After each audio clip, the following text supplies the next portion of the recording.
अमृत महोत्सवी सशस्त्र सेना ध्वज दिन उत्साहात साजरा। देशाच्या सीमेवर सैन्य दलांच्या जवानांच्या जागत्या पहाऱ्यामुळे देशातील नागरिक सुखाने राहू शकतात व देश प्रगती करू शकतो ही जाणीव ठेवून प्रत्येकाने सशस्त्र सैन्य दल ध्वजनिधीला आपले योगदान दिले पाहिजे, असे प्रतिपादन राज्यपाल CP राधाकृष्णन यांनी केले।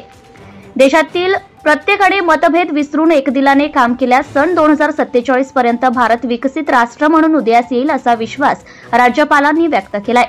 सशस्त्र सेना ध्वज दिनाच्या 75व्या अमृत महोत्सवी वर्धापन दिनानिमित्त राज्यपाल राधाकृष्णन यांनी मुंबई शहर व मुंबई उपनगर जिल्ह्यातर्फे आयोजित सशस्त्र सेना ध्वज निधी संकलन मोहिमेचा राजभवन मुंबई येथे आरंभ केला, त्यावेळी ते बोलत होते। सैनिक कल्याण विभागाचे संचालक कर्नल दीपक ढोंगे यांनी राज्यपालांच्या परिधानाला सैन्य दलाच्या ध्वजाची प्रतिकृती लावली व राज्यपालांनी ध्वज निधीला आपले योगदान दिले। महाराष्ट्र छत्रपती शिवाजी महाराज, छत्रपती संभाजी महाराज यांसारख्या शूरवीर योद्ध्यांची भूमी आहे। आपली ही सैन्य दले वारसा सांभाळत देशाचे रक्षण करीत आहेत।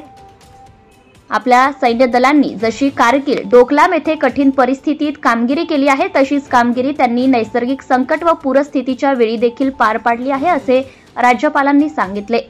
आज भारत जगातील तिसरी महासत्ता होण्याकडे वाटचाल करीत आहे असे सांगून अमेरिकन दूतावासासमोर ज्याप्रमाणे आज लोकांच्या रांगा दिसतात तशाच रांगा भारतीय दूतावासापुढे लागलेल्या दिसाव्या असे आपले स्वप्न असल्याचं राज्यपालांनी सांगितले। Subscribe now and press the bell icon. Never miss an update.